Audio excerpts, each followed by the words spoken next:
website. Obama was the first person to hit 1 million Facebook friends. So they leveraged that technology very effectively. The first person to hit 1 million Twitter followers. This was, again, a relatively new technology that they jumped on and used very, very effectively in ways that their opponents did not quite understand. And now, Obama has, I just checked this yesterday, 6,891,000 Facebook friends, which is truly pretty awesome. At this point on Twitter, I think he's number 3 after a couple of Hollywood celebrities. But these are still big numbers. And of course, the one at the bottom is perhaps the most significant, that the Obama campaign collected 13 million email addresses to be able to communicate to Americans even after the campaign was over.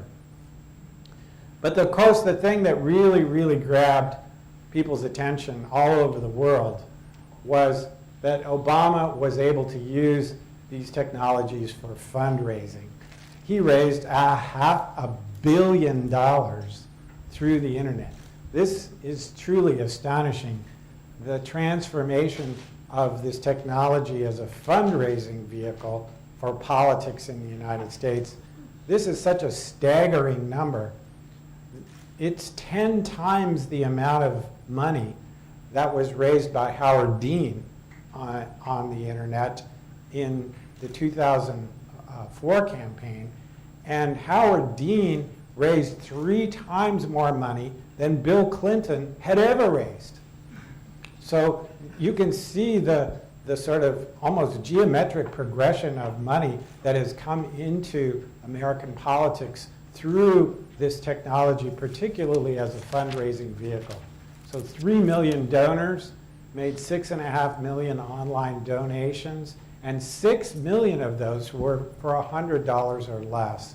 So this was, again, a new kind of strategy of flipping around the fundraising of an American candidate using these technologies, so that the Democratic Party used to be the party of big donors, of donors who were giving lots and lots of money, and now is the party of little donors, that is, lots and lots of people giving small amounts of money. This capability that Obama had developed to do this was the undoing of Hillary Clinton, because Hillary Clinton did not have the internet strategy that Obama did, so she went after the big donors who tapped themselves out early on. They hit the federal limits on individual contributions early on in the campaign, which meant that Hillary couldn't go back to them to get more money. But Obama's contributors had a long ways to go to hit the federal limit, so that he could keep going back to them over and over again. And in fact, the average online donor gave more than once, which means that Obama's fundraising machine went at full steam ahead through the entire campaign, whereas Hillary Clinton, unfortunately, or fortunately, depending on your point of view, hit her limits very, very early in the campaign. So these are the topics that I'm going to talk about tonight, and this is a relatively brief and kind of bird's eye overview of some of these issues that have emerged since Obama was elected a year ago. These are the kinds of things that have emerged as issues surrounding the internet because of Obama's administration being in place for roughly about 10 months now. And in particular, that's interesting because Obama's use of the internet in the election has made some people call him the first internet president. That is, that he was actually kind of elected by the internet.